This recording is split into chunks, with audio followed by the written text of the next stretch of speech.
Naisumite na ng House Prosecution Panel sa impeachment court ang kanilang tugon matapos ibalik ng Senado ang articles of impeachment laban kay Vice President Sara Duterte.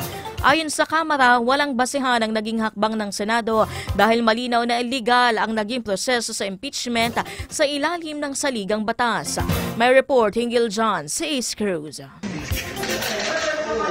Natanggap na ng Clerk of Court ng Senado ang dalawang formal na pahayag ng House Prosecution Panel.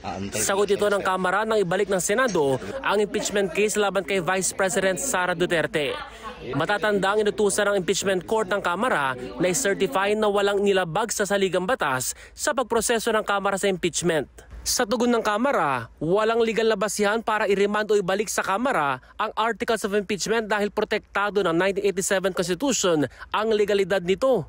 Ayon pa sa Kamara, hindi nalabag ang one-year bar rule sa paghain ng ika-4 na impeachment complaint.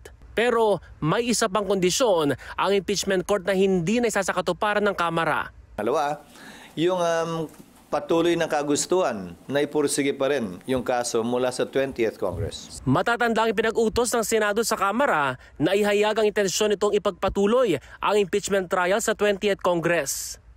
Kung compliant o hindi ang House Prosecution sa mga kondisyon, ay tanging impeachment court lang ang makapagsasabi sa pagbubukas ng regular session ng Kongreso.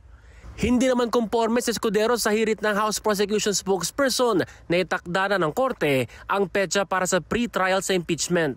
Sa 20th Congress din, kasi paano mo nga isa-set yun ng walang prosecution?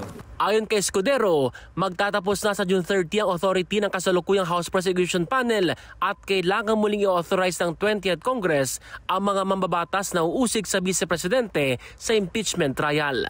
Ace Cruz, Newslight.